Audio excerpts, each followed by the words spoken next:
Bah écoutez, je ne veux pas me décourager. Moi, je me rends compte que les gens viennent rentrer dans les forums, ils n'ont même pas pris le soin de suivre mes enseignements. Suivez mes enseignements, s'il vous plaît.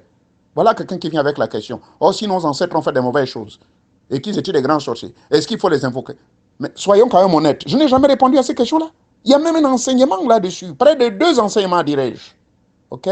Il y a des enseignements dessus où je réponds clairement à ces questions. Ici, dans le forum, mais mon Dieu, depuis la création du forum, plus d'un an, il y a plus d'un an, je vous dis, la question là revient 1001 fois.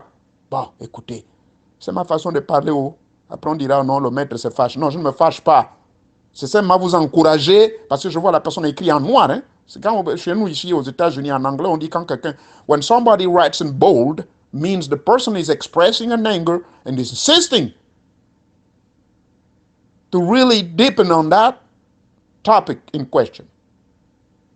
So you want to deepen on that question in question, je vais répondre quand même.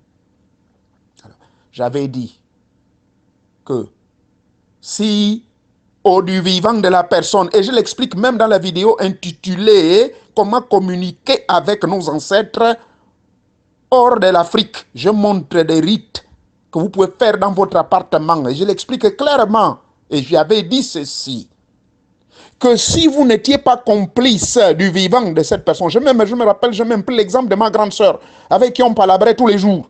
Cette dernière-là, moi, je ne la dérange pas dans son coin. Utilisez un peu la logique parfois. Mais si l'ancêtre était un sorcier ou mauvais, qu'est-ce que vous avez à dire avec lui? Même vous voyez comment. Donc, quand la personne était mauvaise et que de son vivant, il n'y avait aucune relation intime ou une complicité quelconque avec cet individu, c'est évident que lorsque cette personne se retrouve dans le plan astral là-bas, vous n'avez pas le droit d'aller le déranger dans son royaume des morts. Vous allez vous faire gifler, vous faire du mal. Au contraire, s'il était sorcier, il va même vous ensorceler, vous faire même du mal, vous poursuivre, vous taper son fusil nocturne depuis le plan mystique. Vous comprenez? Donc, votre réponse, la réponse est la suivante. Si les ancêtres ont fait de mauvaises choses, ok? Ce n'est pas nécessaire de les appeler. Puisque vous n'étiez pas en amitié avec eux quand ils vivaient, comment voulez-vous être en amitié avec eux? Ils sont déjà morts là-bas. Hein? Vous ne devez faire le rite qu'avec les personnes avec qui vous étiez en acquaintance, ou bien vous étiez des complices de leur vivant. D'accord? C'est pour cela qu'on vous demande pendant que vous vivez là, il faut éviter d'avoir des inimitiés avec vos enfants. Il faut éviter d'avoir des inimitiés avec vos mamans. Il faut éviter d'avoir des inimitiés avec qui que ce soit qui est votre parent direct. Ou des amis intimes, ou votre mari, ou votre femme. Il faut éviter. Parce que quand la personne va partir dans l'autre monde là-bas, dis donc, mais vous allez être toutes malheureuses. Et on a eu le cas de veuves. La veuve, elle est malheureuse. Je ne trouve pas le mari, je ne comprends pas. Mais tu as fétiché le mec. Tu lui as fait du mal. Tu le maltraitais quand il vivait. Hein? Tu maltraitais ses enfants. Mais maintenant, il se retrouve dans le monde des possibilités. Vous pensez que ce type-là va faire quoi? Mais il va faire tout pour vous rendre la vie dure. Voilà la vérité, laissez là. Donc, attention, attention, pendant que vous vivez, c'est très important de le retenir, chers mesdames et messieurs. Merci à la personne qui a posé cette question. Pardonnez mon ton, mais je parle, je suis plein d'énergie. C'est comme ça que je suis. C'est samedi. C'est la planète Saturne. Et là, j'ai invoqué les esprits de Saturne. Là, il n'y a même pas... Vers 3 h du matin, je suis encore rempli de leur présence. Et là, je vais les encore appeler ce soir avant minuit pour me libérer. Et c'est comme ça. Donc, je parle avec le machin. Je n'ai pas l'iboga. Donc, quand je n'ai pas l'iboga, ce sont les esprits de Saturne que je provoque. Donc, retenez ceci. Vous là, pendant que vous êtes encore en vie, la loi du karma ne s'applique pas seulement à vous directement, des vivants entre vivants. La loi du karma s'applique également auprès des êtres désincarnés, ceux qui sont dans l'autre monde. Par conséquent, faites tout le possible de vivre en harmonie avec les principes immuables de Teta Mwanga, pendant que vous êtes vivant. Faites tout le possible de travailler sur les 3 dimensions de l'homme. Première dimension, la dépersonnalisation, la désindividualisation qui consiste pour vous de rentrer tout nu. Comme vous êtes sorti du ventre de votre mère, tout nu également, vous devez rentrer dans la grande connaissance universelle cosmique. Et quand je parle de tout nu, vous devez être dénudé de tous les gris-gris, de tous les conneries que vous avez à gauche, à droite, les fétiches. Faire des confessions absolues quand il s'agira par exemple de l'initiation forte, c'est-à-dire confesser. Libérez votre âme.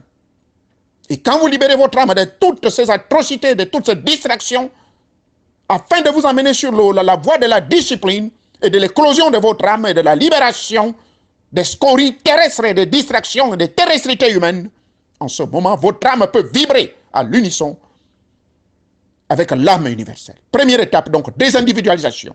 Deuxième étape, cette connaissance, une fois acquise par l'étude, par l'observation et l'expérimentation, telle que tracée par votre humble serviteur, je parle de deux formes d'initiation. L'initiation douce, qui est la connaissance de soi et le développement de soi, comme je l'ai dit hier, au cours des différentes vidéos que j'ai projetées sur Facebook et sur YouTube. Et cette connaissance, donc, va vous libérer, va faire tomber toutes les scories. Et les miasmes du bas astral vont s'éloigner au fur et à mesure de vous, parce que vous n'auriez plus, et vous n'aurez plus, autant pour moi, des attraits ou des attractions qui vont permettre ces aspects du miasme du bas astral que les religieux appellent les démons de s'approcher auprès de vous. Donc, vous plongez dans la deuxième phase qu'on appelle la connaissance connaissante. Dans cette connaissance connaissante, c'est une connaissance désormais qui vous a transcendé. Et cette transcendance se manifeste par le fait que vous devenez connaissant. Et comme vous êtes devenu connaissant, nul autre ne peut vous enlever cette connaissance de vous, parce que cette connaissance vous a transcendé, elle vous a transformé, elle vous a transfusé, et elle vous a fusionné. Vous devenez un avec le tout, le nombre 10. Et troisièmement, désormais vous vivez dans le perfectionnement. Et dans ce perfectionnement, ne pas confondre avec la sainteté absolue. Et dans ce perfectionnement, veut dire que vous avez maîtrisé votre corps animique. Vous maîtrisez désormais les voyages astraux. Vous sortez en vampire, vous sortez régulièrement. Vous êtes donc maître de la matière par le phénomène de séparation corps-objet. Voilà succinctement les suggestions que votre nombre serviteur vous propose par ces trois phases.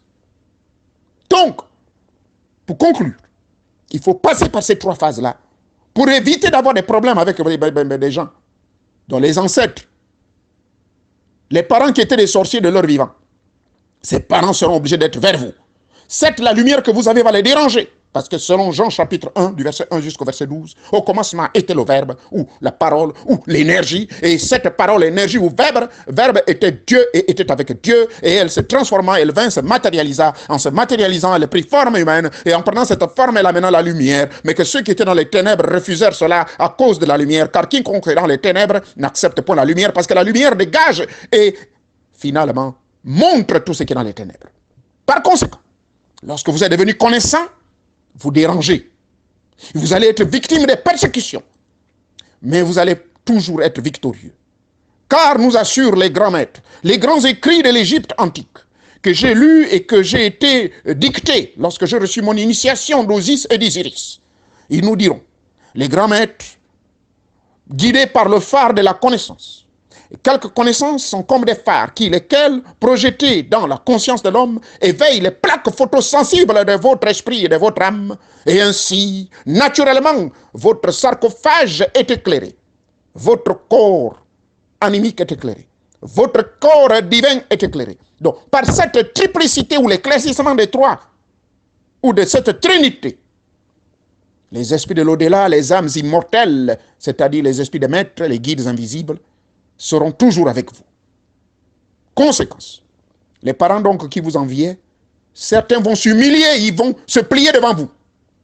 Ce qui fait qu'au cours de leur mort, lorsqu'ils seront dans le monde invisible, et que vous allez les appeler, ils seront obligés de venir. Mais là, je vous parle d'un niveau avancé, où je suis. Le niveau où je suis, ma grande soeur, quand je l'appelle dans le monde au-delà, elle tremble, elle se met à genoux devant moi. Pourquoi? Parce que j'ai dépassé le niveau où ils sont. Certes, les ancêtres sont dans le monde des possibilités, mais comme moi, mon esprit, mon être animique a atteint une haute évolution par toutes les expériences décrites, telles que je le dis, suivez l'audio depuis le commencement, fait en sorte que les âmes de ces mecs-là, quand je les appelle, ils vont trembler et venir. Je parle de ceux qui étaient des sorciers, des chéchiers, ceux-là. Ils seront obligés de se soumettre parce que de leur vivant déjà, ils voyaient que M. Mouréo nous via pututu, que nous nous quitterait pour une chante quoi, pour prendre un tchango, soit un bédiango. Djokumutote un contact Djoku les faisait peur. Les influençait déjà dans ces pratiques.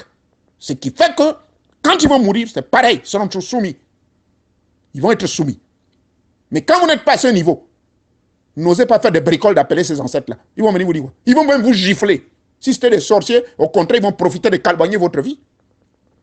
Donc voilà comment je réponds à cette question aussi profonde. Que Tété Mwangari, Bonga Bonga vous bénisse. Comment se rappeler de son rêve? Là, j'explique ça également. Bon, écoutez, moi, je peux répéter la même chose. J'ai donné une technique qu'on appelle la technique de la rétrospective. Rétrospective veut dire, avant de dormir le soir, vous devez rentrer. Bon, là, les nouveaux, plutôt les anciens qui sont ici, ils sont déjà avancés. Hein. Ça, c'est des techniques d'initiation, justement. J'ai déjà diffusé ça au public ici depuis un an. Les gens qui sont dans le forum appliquent cela et dans leur vie. Bien. Le soir, avant de dormir, vous faites la rétrospective, c'est-à-dire que vous devez remémorer, passer au crible toutes les pensées et les actions que vous avez commises tout au long de la journée, apporter des rectitudes, si possible, avant de dormir. Et avant de dormir, il y a des exercices que j'ai recommandés. Je peux revenir dessus. Maintenant, le matin, quand vous vous réveillez, je montre également des techniques qu'il faut faire. Qu'est-ce qu'il faut faire? Les mains qu'on pose sur le visage. Avant de poser les mains sur le visage, que faut-il faire? Ensuite, vous ne posez pas le pied. Vous devez faire l'effort de penser au rêve si vous avez rêvé. Et je me dis dans ce même forum-là que les rêves dont vous n'avez point le souvenir, ça ne sert à rien de vous casser la tête. Ça veut dire que ces rêves-là ne sont pas importants. Mais si c'est un rêve, donc dès que vous vous réveillez, que vous avez tout le souvenir de ces rêves, comme ayant l'impression que ce qui se passe ça est tellement réel, vous avez comme l'impression que c'est trop réel, pensez-y à ce rêve-là fortement. Vous me posez la question, là je réponds à votre question. Vous pensez à ce rêve fortement. Rentrez dans toutes les scènes de ce rêve. Si vous étiez poursuivi, si vous mangiez, si vous faisiez l'amour, si ceci, cela. Analysez ce rêve dans tous les détails, les moindres et les plus, quoique dans les moindres détails. Vous analysez le rêve. Et apportez des rectitudes dans ce rêve. Rectitude, c'est le français du 14e, 15e siècle. En d'autres termes, apporter des modifications. Parce que quand je vais utiliser le mot rectitude, beaucoup se disent, oh, le maître nous amène où ça, c'est le français. Donc, apporter des modifications dans ce rêve-là que vous avez vécu lucidement dans le monde des rêves prémonitoires. Parce que ce n'est que dans cet état, degré de rêve,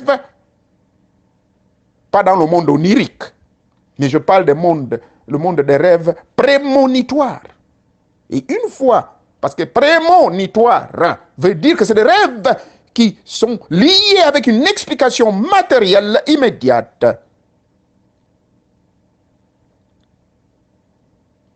Pour conclure, remémorez le rêve. Faites la rétrospective de ces rêves. Une fois vous pensez tellement à ces rêves, apportez toutes les analyses et les modifications si possible. Et après, vous pouvez vous réveiller du côté droit et poser votre pied droit par terre et prier les dieux et les génies. Et ensuite, vaquer à vos occupations. Mais au cours de la journée, pensez à ce rêve intensément. Et le même jour que vous avez fait ce rêve, la nuit quand vous allez dormir, avant de dormir, pensez encore à ce rêve, analysez-le, faites une rétrospective. Voilà comment on fait. D'accord? On ne force pas pour se souvenir d'un rêve. Je le répète. Si le rêve est perdu, il est perdu. Ça veut dire que ce rêve-là n'est pas important. Parce que moi j'ai vu des gens, mais je ne me rappelle plus du rêve là, mon Dieu. Vous allez vous attraper des céphalées pour rien. Mais parce que les maîtres invisibles, les guides du monde invisible là-bas, les ancêtres ont dit que ce n'est pas nécessaire. Mais si c'est un rêve qui persiste, ça veut dire que c'est un rêve important, il faut chercher l'interprétation. Moi je vois des gens qui viennent me poser des questions sur le rêve ici là. Oh j'ai rêvé ceci, oh le serpent c'est ça. Mais des fois le rêve n'est même pas utile. Vous voulez vous tracasser pour amener où? Et puis le rêve, je vous signale que c'est votre vie intime, hein, c'est votre secret. Vous n'avez pas le droit de partager les rêves là. Venir avec ça au forum ici, là, partager ça n'importe comment. Moi, je suis même gentil. Hein. Des fois, il y a des moments, je ne vous réponds même pas. Mais il y a des bandits, soi-disant des gourous, des maîtres, soi-disant, qui profitent de ces rêves-là. Et ils peuvent vous pénétrer à travers le rêve que vous expliquez aux gens au public. Tété Mwangari, Bonga Bonga vous bénisse. Merci encore. Quoi? Pensez-vous que nos traditions ancestrales sont à caractère gnostique? Ah, vous aimez utiliser les gros mots, hein? Gnostique veut dire tout simplement secret, caché. Mais bien sûr. Ah, vous prendrez les mots des blancs, gnostique, la gnose, c'est quoi? C'est la chose cachée. Moi, j'ai fait la rose croix de la gnose, la rose croix d'or. J'étais membre. C'est là où j'ai trouvé ce mot, la gnose, là. Chez eux, toute chose est gnostique. Les grands premiers prophètes, c'était des gnostiques. De ceci, c'est là. Hein? On les appelait même des initiés gnostiques. Bref, oui, je blague un peu, mais choisissez les termes appropriés. Je sais que vous lisez trop des livres des blancs, là. C'est Sonté qui utilise des mots là. Bon, le rite des ancêtres, oui, c'est à titre gnostique, c'est-à-dire que c'est des pratiques secrètes qui allaient de bouche à oreille. Et jusqu'à aujourd'hui, je le fais. Je parle de manière générale dans les machins qu'on appelle sous les forums ici, mais c'est au cours des séminaires, justement, que je montre la technicité. Ces rites des ancêtres, c'est effectivement, c'est à titre gnostique, si vous voulez utiliser votre mot. En d'autres termes, c'est des messages voilés, des techniques qui permettent par des manipulations de certains éléments de la nature qui est à votre portée, votre propre habit ou l'habit de la défunte, ou même la bague du défunt peut servir de relique afin de connecter avec votre ancêtre, la nourriture que votre défunt parent avait l'habitude de consommer, le ricard ou le whisky ou je ne sais pas quoi, le vin, c'est autant de techniques qu'on peut appeler à titre gnostique, parce que moyens ou méthodes secrètes, rien que vous qui connaissiez le secret, pour pouvoir vous connecter à eux. Merci beaucoup, que tout le monde vous bénisse. Bien. Je vous remercie de m'avoir posé des questions, mais je me rends compte que c'est des questions tautologiques. Tautologie, c'est le phénomène des répétitions. Vous me répétez les mêmes questions alors que les réponses là sont dans les vidéos. Je vais utiliser quand même un langage décent, mais à un moment, je vais être dur avec vous. Évitez la paresse intellectuelle, s'il vous plaît. Ça, c'est de la paresse intellectuelle. Parce que si vous suiviez et si vous êtes réellement abonné sur ma chaîne Teta Nzambe, le tout-puissant Kana, vous n'auriez pas posé toutes ces questions. Moi, je vous dis, regardez la preuve en est que ceux qui sont venus avec vous, là, avant vous, ils sont là, chouï, tranquilles. Ils absorbent la connaissance tranquillement. Parce qu'ils ont pris le temps de suivre toutes les vidéos. Qu'est-ce que ça vous coûte? C'est le week-end. Asseyez-vous. Vous venez poser des questions, seulement vous précipitez pour m'entendre vouloir me faire vociférer. Moi aussi, je dois travailler. Je dois écrire, je dois faire ceci. Il faut que je prépare des séminaires, là, ainsi de suite. Mais vous venez me poser toutes les mêmes questions, les mêmes questions, les mêmes questions. Faites des efforts. Comme le dit quelqu'un là qui m'a contacté en privé pour me dire que mais je deviens finalement un répondeur automatique. Je ne veux pas devenir un répondeur constamment. Oh. Allez-y suivre les vidéos. Prenez le soin de suivre les audios ici. Abonnez-vous sur ma page Facebook. Abonnez-vous sur mon machin, sur Tata Nzambe. Vous aurez les réponses à toutes ces questions. Mais une fois de plus, l'homme noir a ce défaut de se précipiter. Précipitare. Être pressé, envie d'acquérir quelque chose vite. Alors que votre humble serviteur a passé 46 ans. Et vous êtes venu hier, là, vous êtes tout pressé. Pressé. Je dis bien 46 ans que je suis dans ces choses-là. Donc, faites des efforts. Allez-y suivre les enseignements. Suivez les vidéos. Maintenant, désormais, je vais bien analyser vos questions là. Dès que je vois une question que j'ai déjà répondu, I skip it. Je ne vais pas répondre. Et n'insistez pas. Et ceci reste valable pour tout le monde, même ceux qui sont avancés dans la connaissance. Si quelqu'un pose une question, que vous savez que le maître a déjà répondu à cette question, ce n'est pas la peine. Dites à la personne, mon frère, ma soeur, va t'abonner là-bas, va suivre les enseignements. Et j'ai même interdit mon fils là, Bernardo, de poster désormais des vidéos à chaque fois que je fais référence, parce que c'est pour vous rendre paresseux. Comment? Vous voulez être toujours des bébés éternels? On va vous amener la nourriture, vous mettre ça dans la bouche à chaque fois? Vous avez déjà les dents. L'apôtre Paul a dit, non? Que quand on était bébé, on prenait le lait. Mais maintenant, là, vous n'êtes plus bébé, vous êtes des adultes. Donc, allez-y suivre les vidéos. Merci beaucoup. Je vais répondre à la question de De Vinci sur une question fondamentale où on parle... Il fait, dans ce qu'il dit, moi j'apporte cette analyse que Dieu créa tout, le diable a tout calqué, reproduction de tout. Ce qui se passe dans le Bouété, on retrouve dans le christianisme, ce qu'on retrouve, ceci, cela. Bon, voilà ce que je peux vous dire. Depuis la nuit des temps, lorsque les génies, lorsque Teta Mwanga, Dibanga Banga, créa tout, il créa tout parfaitement. Et dans cette création parfaite, il prit des dispositions afin que le bien et le mal soient des piliers externes pour l'équilibre de la vie. Le bien à gauche, le mal à droite et au centre l'équilibre de l'évolution. Car sans ces deux principes, aucune société, aucun être humain ne peut comprendre l'essence de la vie.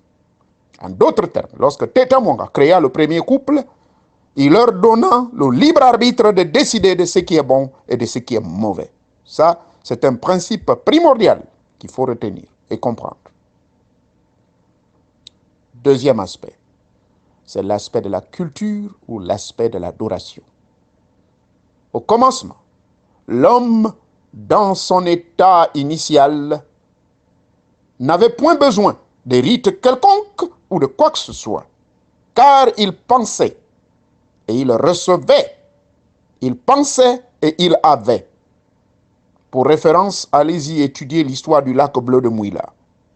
Allez-y étudier l'histoire des sirènes que nous trouvons chez nous, dans les lacs et surtout dans la zone de Mouila au lac bleu. Une histoire merveilleuse qui nous avait été contée par la plupart des anciens de cette contrée. Il y a des mondes parallèles. Quand vous rentrez dans le lac bleu et que les génies viennent vous prendre, vous allez rentrer dans ce qu'on appelle des endroits portiques, qui sont des entrées en fait dans d'autres dimensions et dans d'autres mondes parallèles. Vous serez émerveillés. Donc, il y a toujours une copie, il y a toujours une origine et une copie de cette origine. Il y a toujours un double de quelque chose. L'homme a son double. Il y a l'homme matériel et il y a l'homme divin. C'est pour cela, quand on sort en vampire, ou encore on fait le voyage astral, il y a ce que j'ai toujours appelé, je n'ai pas lu ça dans un livre, le phénomène de séparation corps-objet, que je retrouvais dans les sciences de la métaphysique, l'étude du paranormal dont votre humble serviteur a un diplôme. Dans l'étude du paranormal, donc, le phénomène de séparation corps-objet consiste à l'homme, par sa propre volonté et par un entraînement approfondi ou de développement de soi, de sortir volontairement de ce corps physique qu'on appelle le sarcophage, selon les termes égyptiens, et de voyager dans l'espace et le temps à travers le corps astral. Donc, il y a deux corps, le corps astral et le corps physique, qui permet l'âme de voyager ça et là, dans l'au-delà et dans toutes les possibilités. Là encore, je reviens sur le point pour dire, il y a toujours le double.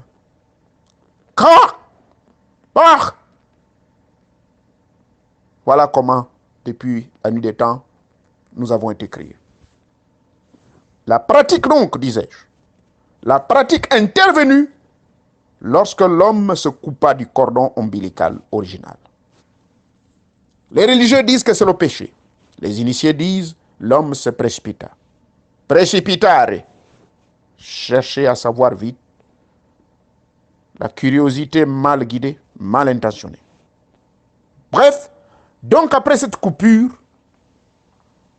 ainsi donc, la compréhension de l'arbre de la connaissance du bien et du mal, Kaliboga, l'arbre sacré, la plante sacrée, dirais-je, décrite dans Genèse chapitre 3, verset 22, l'homme alors se retrouva face à lui-même. Et c'est ainsi, le rite commença. Et ce rite, pour maîtriser donc la connaissance du bien et du mal, le rite fut mis en place. Et ce rite, c'est un ensemble de données, de l'adoration.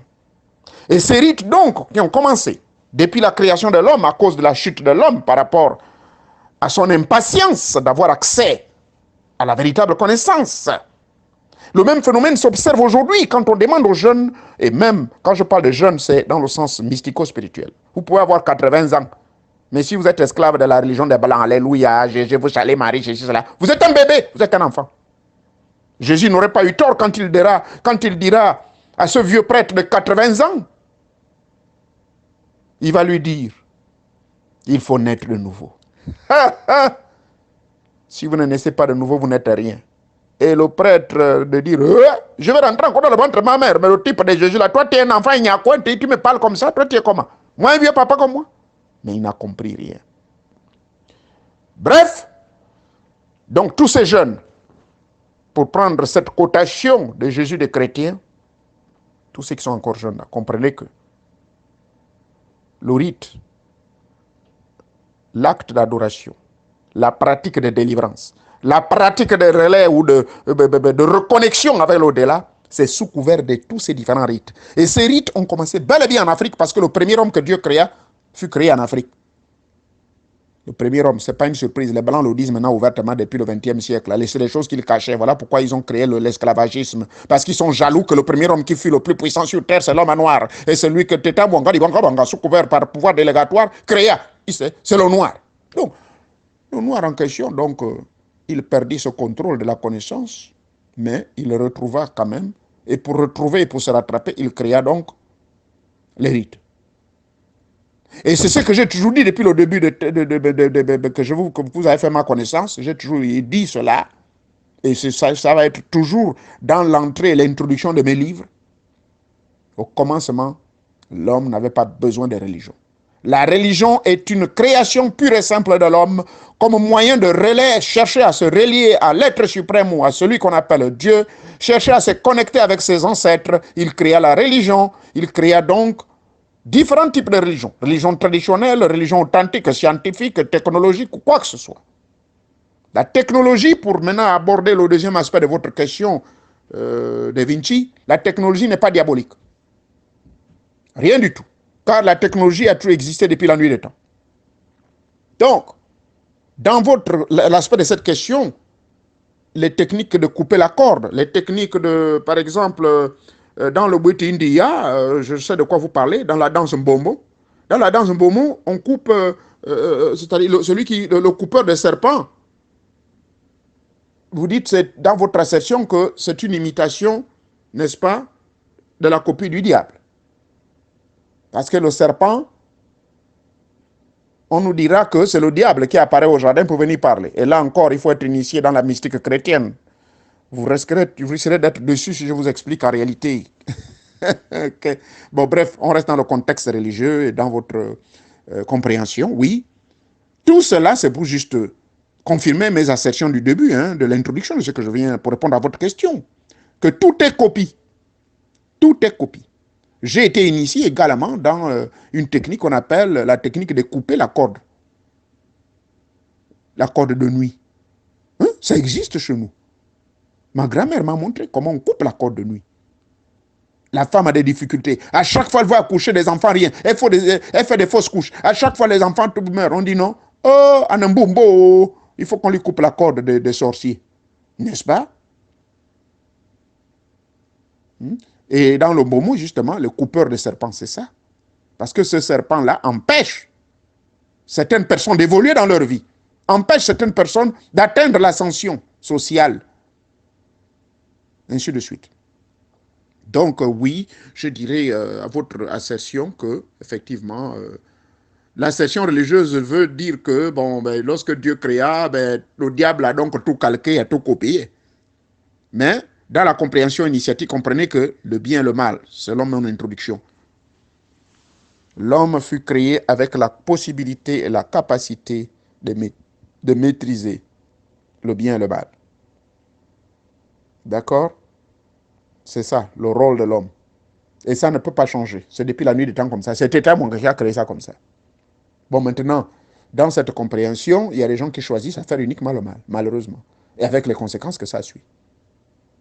Nous, en tant qu'initiés, je vous ai toujours dit que nous sommes autorisés à utiliser le mal à certaines circonstances pour rechercher le bien. J'ai développé ça plusieurs fois, je ne vais plus revenir dessus. Donc, en tant qu'initié, vous êtes le gardien de l'équilibre des forces de la nature. Vous devez assurer cet équilibre comme Teta Mwanga vous donna tout ce pouvoir. Teta Mwanga vous donna le pouvoir, nous a donné ce pouvoir de maîtriser le bien et le mal. Et si vous êtes Nganga, vous êtes Nima, votre rôle justement, c'est de veiller à l'équilibre de ces forces du bien et du mal. Et d'éviter à ce qu'il y ait un déséquilibre total de ces deux pôles, le pôle nord et sud. La maîtrise du bien et du mal. Le libre arbitre de décider de ce qui est bon et de ce qui est mauvais. Nous l'avons à vous, nous l'avons entre nos mains, ce libre arbitre-là. Voilà pourquoi il existe dans la pratique hindoue ce qu'on appelle la loi du karma. Donc cette loi du karma, justement, elle est là pour s'assurer que vous créez cet équilibre. Il ne faut pas qu'il y ait un déséquilibre. Parce que dès qu'il y a le moindre déséquilibre, c'est fini. Le karma intervient. Ah oui, c'est ça le rôle du karma. Vous faites trop le bien, vous devenez couillon. Que le bien, le bien, le bien, le bien. Mais à la fin, vous allez vous faire calboigner et vous serez en train de souffrir. Et quand vous souffrez, vous pensez que c'est normal? Et quand vous faites trop le mal, le mal, le mal, le mal, mais vous allez devenir comment? Vous allez être calboigné. Donc, marchez, veillez à l'équilibre de ces deux forces. Voilà le rôle d'un initié. C'est de s'assurer que le bien et le mal ne sont pas déséquilibrés. Et c'est ça. C'est comme ça. Dieu a créé ça. Donc, tout est copie. Effectivement, ce que vous dites, beaucoup de religieux le disent. Hein. Le diable copia tout auprès de Dieu. Mais qui est le diable? J'explique qui est le diable. Il y a une vidéo disponible ici, là, sur Tétan Zambé, le Tout-Puissant Kano. J'explique qui était réellement le diable. Merci. J'espère avoir répondu à votre préoccupation. Si vous n'êtes pas satisfait, il n'y a pas de problème. Vous pouvez réinsister et je suis là, je répondrai.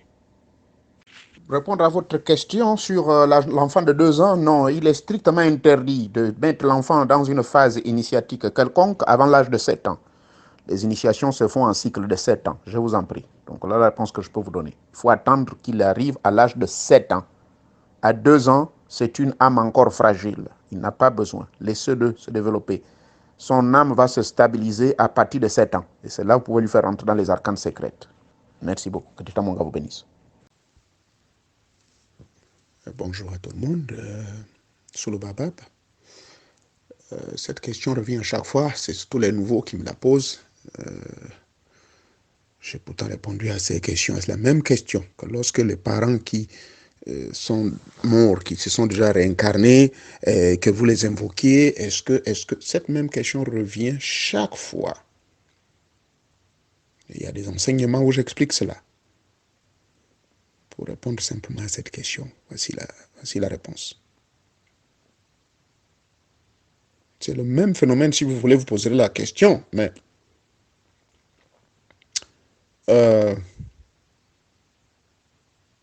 bref, je préfère simplifier. Il y a ce qu'on appelle dans le plan mystique le prototype. Allez-y me suivre ma vidéo sur la carte mémoire. J'explique ce que c'est une carte mémoire. La carte mémoire, la carte prototype ou de souvenir. C'est-à-dire que chacun de nous a ce qu'on appelle un double. Ce double n'est autre qu'une partie de vous-même. Donc l'original, c'est comme si vous avez un acte de naissance. L'original reste toujours dans les archives. L'original de l'acte de naissance est toujours dans les archives là-bas, à la mairie ou à la préfecture. Voyez-vous, même si on fait des modifs, mais cet original est toujours là. On va multiplier. Oh, on a un concours qu'on a passé. Oh, maman, l'acte de naissance que maman avait est perdu. Oh, l'acte de naissance de papa, là, on ne retrouve plus. Mais vous partez à la source, à l'original, à l'origine autant pour moi, vous allez retrouver. Il en est de même pour les ancêtres. Il y a même une vidéo où je me suis même vertu à expliquer par rapport à ma famille, où j'expliquais que la famille Onouvier, nous sommes après plus de 200 rejetons d'Onouvier, et que de ces 200 rejetons, le vieux Onouvier s'est réincarné plusieurs fois, mais son prototype, son origine est toujours dans le plan astral. Même s'il y a eu plusieurs réincarnations, c'est aussi simple que ça. Vous vous réincarnez par projection. C'est tout. Mais en réalité, votre original reste ce que j'ai appelé le prototype. Tout comme quand on fabrique des véhicules, j'ai même pris cet exemple sur les robots, le robot fabrique des véhicules. Mais en technologie, il existe ce qu'on appelle le prototype, l'original, qui, en réalité, à partir duquel on multiplie la fabrique des autres. On continue à multiplier, on fabrique, mais il y a l'original qui est là. Cet original reste toujours là. C'est le même phénomène mystique. Ok? Monsieur Moussabou qui existe il y a de cela 400 ans. Il peut s'être réincarné, toujours réincarné. Mais quand il s'agit de l'invocation de rites dans ancêtres, vous êtes toujours en communion avec l'esprit, comment on appelle, l'esprit prototype original de M. Moussavou. Voilà la réponse que je vais vous donner, c'est celle-là. Ou auquel cas les gens qui invoquent Jésus. Alors que le Jésus des chrétiens s'est réincarné déjà il y a plus de 2000 ans. Vous vous rendez compte? Paul, je dis la dernière fois, qui s'est réincarné aujourd'hui, s'est réincarné dans le corps d'un Palestinien. Il y a cela plus de 800, voire 900 ans. Mais pourtant, dans le monde invisible, il porte un nom qu'on appelle Hilarion. Et lorsque vous êtes un initié, vous rentrez en contact avec cet esprit de prototype-là, de Paul-là, Paul de Tarse. Hein, celui qu'on appelle Saul de Tarse, autant pour moi, celui qu'on appelle l'apôtre Paul. Mais son nom d'initié, c'est Hilarion. Dans le monde invisible, il a le nom d'Hilarion. C'est une entité qui existe bel et bien. Les gens contactent cet Hilarion. Pour plus de détails, allez-y m'étudier le livre de l'étude des rayonnements, les rayonnements planétaires, commenté et écrit par Alice Bailey. Il explique tout cela. Mais pourtant, Paul est parti il y a longtemps. Mais aujourd'hui, on nous dit que sa réincarnation récente, ça date de 1964, il s'est réincarné dans le corps d'un Palestinien. Je parle de Paul, de Saul de Tarse, donc l'apôtre Paul. Mais pourtant, le monde est visible. Son entité originale, son esprit original qu'on appelle Hilarion, est toujours là. Les gens l'invoquent. Merci beaucoup, que Tété Mwanga vous bénisse. Je constate qu'il y a quelqu'un qui pose la question sur la consommation du chanvre. Bien. Je suis, vous le savez, sauf pour les nouveaux qui ne le savent pas, je suis psychothérapeute. Je travaille en psychiatrie. Ça fait 8 ans que je travaille dans l'État, au sein de l'État de mon, comment on appelle ça, l'État de l'Ohio. Et je suis allé à l'école pour ça. J'ai étudié les sciences qu'on appelle the Mental Health and Addiction Protocol and Services. En d'autres termes, j'ai étudié, j'ai un diplôme sur les maladies mentales associées également avec des addictions diverses. Des addictions alcooliques, des addictions de drogue de diverses catégories. Et partant du cannabis, de la cocaïne et bien d'autres. Donc, je suis habitué. Ça fait 8 ans, je vous dis bien. D'accord? Et ça me fait 18 ans que je m'occupe, je fais le même boulot mais parallèle. J'ai créé ma propre structure. Et donc là-bas, je m'occupe justement des gens qui ont été réinsérés. En fait, ce que je fais, une fois l'État libère certaines de ces personnes qui ont tué, parce que je suis dans le département forensique, c'est-à-dire que les mecs qui ont tué sous l'effet justement de ces addictions. C'est-à-dire que leur folie s'est accentuée parce que il y avait des addictions d'origine de consommation de drogue ou d'alcool. Et ceux-là vont dans la société. Et quand une fois rendus dans la société, l'État cherche des gens indépendants pour pouvoir s'occuper, leur faire des suivis et tout. Donc j'ai eu le privilège, avant d'être embauché au niveau de l'État, d'avoir un marché comme ça. Mais si j'étais déjà là, présentement, l'État, ce serait un conflit d'intérêts. Mais bref, je suis pratiquement à cheval sur les deux. C'est-à-dire qu'au côté privé, c'est des mecs qui étaient justement dans ces institutions de prison forensiques là, donc des mecs qui ont tué, et donc le cerveau est calboigné, crise de folie et autres, mais ils se rétablissent. Donc là-bas, au privé, je m'occupe d'eux. Je leur donne les médicaments, je gère leur vie. J'ai des gens qui travaillent pour moi, qui s'occupent d'eux, qui les amènent prendre leur médication, les suivre et tout, les guider, leur donner des séances de formation, de réinsertion à la société et tout. Voilà ce que je fais dans le privé. Bref, le chanvre. Le chanvre en tant que tel, surtout avec les dérivés originales, par exemple celui qu'on trouve en Inde a une autre dérivé scientifique qu'on appelle le hemp. Je ne sais pas comment on appelle ça en français. Le hemp, c'est un peu de certaines substances qui peuvent stimuler votre cerveau. Le cannabis qu'on fume en Afrique, par exemple, qui est planté dans les forêts, qui pousse naturellement, a presque les mêmes effets que certaines d'autres plantes dites hallucinogènes. Je ne dirais pas comme l'iboga. La preuve en est que dans le Bwiti, on utilise le chanvre dans certaines cérémonies. Donc, le chanvre ou cannabis, je préfère utiliser le mot cannabis qui est beaucoup plus original. À l'origine, donc, je parle de celui de l'Afrique, aide à mieux booster votre cerveau.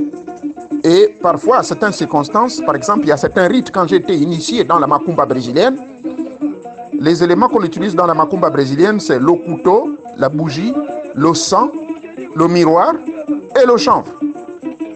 Donc, ces éléments-là sont réunis et vous faites votre rite. Et j'ai consommé le cannabis. Et ça m'a permis de voyager dans l'espace et le temps. J'ai vu ce que j'ai vu au cours de mon initiation dans la macumba. Donc, il n'y a pas que la macumba qui utilise le cannabis. Mais ça, je parle de ça parce que j'ai été initié dans cela. Dans les initiations indiennes également, il y a certaines pratiques indiennes où on utilise le cannabis comme élément moteur du déclenchement et de la connexion avec la conscience universelle. Dans le Bwiti, je vous ai dit ça, se passe pareillement. Donc, Nzamba Ranga, il n'a pas créé le cannabis pour s'amuser ou faire de l'ambiance et d'aller coucher les femmes ou faire du désordre, du banditisme. C'était pour l'élévation de votre âme à la rencontre de son âme. Ça, c'est un. Maintenant, je répète pour conclure sur cette première phase 1, que le cannabis, justement, a des effets positifs pour votre santé. Quand il est fumé à travers des cérémonies, il élève votre âme, il permet votre âme de rentrer en vibration, en haute fréquence vibratoire. Et j'en sais quelque chose. Je vous ai parlé de la macumba. Je vous ai également ici, auprès des Amérindiens, je l'ai fait. Et là, ce soir-là, je serai encore auprès d'eux. On va faire la même expérience qui vous permet de rentrer dans les eaux profondes et de rester là-bas pendant 2 heures et respirer et vivre des expériences. C'est à moi. Bien. Deuxième aspect, c'est celui-là qui malheureusement affole beaucoup de nos enfants. Ce sont les chanvres qu'on vend ici dans les pays de Blanc là. Je vous informe que dans mon État, l'État d'Ohio, très conservateur, a décidé il y a 3 ans de légaliser la médicamentation comment on appelle ça, du cannabis. Non, pas du cannabis, du chanvre. De weed, ils appellent ça weed. Weed vient de l'espagnol. Ils ont traduit le mot la hierba mala. La hierba mala en espagnol est traduit en anglais weed. Weed veut dire mauvaise herbe. Donc la hierba mala veut dire la mauvaise herbe. Mala, mauvaise. Hierba, l'herbe. Donc c'est ainsi que cette hierba mala qui a été importée, machin, venue ici aux États-Unis, ça c'est des trucs avec plein de produits chimiques. Voilà pourquoi on assiste à des cas de folie bizarres. Et ces mecs-là, ils pètent les plombs n'importe comment. Et on voit dans mon institution là où je travaille, à notre institution psychiatrique, nous voyons des cas compliqués. Pourquoi? Mais parce qu'au départ, ils ont d'abord ce qu'on appelle the dual diagnosis. Veut dire quoi? Au départ, dans la famille, il y a une histoire dans la famille qui démontre que, comment dirais-je, il y avait déjà des cas de folie dans la famille, des cas de ce qu'on appelle des psychosis, donc des cas psychotiques. Il y a des personnes qui traînaient déjà quelques traces de psychotisme. Le psychotisme, c'est quoi? C'est-à-dire que au fond du cerveau de l'homme, au niveau du cortex, en dessous du cortex, il y a eu déjà des déchirures ou de la destruction du petit cerveau qui est en dessous, victime des traumatismes, victime des aventures, des choses que la personne a vécues au sein de la famille. Maintenant, si le père ou la mère a vécu ces traumatismes et que, au sein de la même famille, un enfant va naître, imaginez-vous ce que cet enfant deviendra. L'enfant naîtra également sous le cortex qui n'est pas très bien développé. Malheureusement, quand il était bébé, a subi par phénomène adénique, subit toutes les conséquences, bien sûr, de ces chimies, de ces produits chimiques et autres. Voilà pourquoi aujourd'hui, on a beaucoup de petits cas de folie. À chaque fois que des enfants vont fumer le chanvre, ils deviennent fous. Mais c'est à cause du mélange des produits chimiques. Parce que la poussée du chanvre ici, ça ne se fait pas naturellement. Le chanvre ne peut pas pousser ici parce qu'ils le font pousser en indoor. Indoor veut dire, ils couvrent le plastique, ils couvrent de ceci, et ils prennent des produits chimiques, des ingrédients, voyez-vous, des engrains, voulais-je dire, pour faire pousser vite ces choses-là. Voilà pourquoi nos enfants en Europe et ici aux États-Unis, ils les attrapent des crises de folie. La tête pète n'importe comment. Voilà ce que je peux vous dire à propos du chanvre. Tétamo, Ibanga Wanga vous bénisse. Et voilà, c'est tout ce que je peux vous dire. S'il y a d'autres questions, je suis là et je vous écoute. Enchaînons toujours avec la musique chrétienne.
Muere yo nu vie hapututu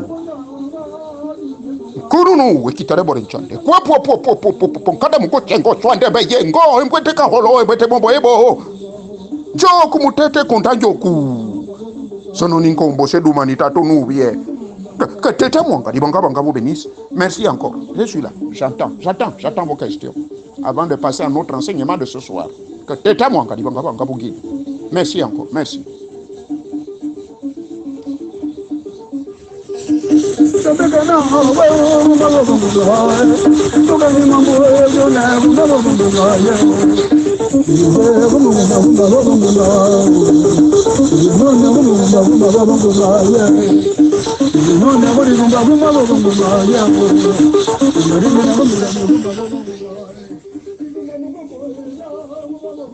Merci beaucoup, merci encore, merci.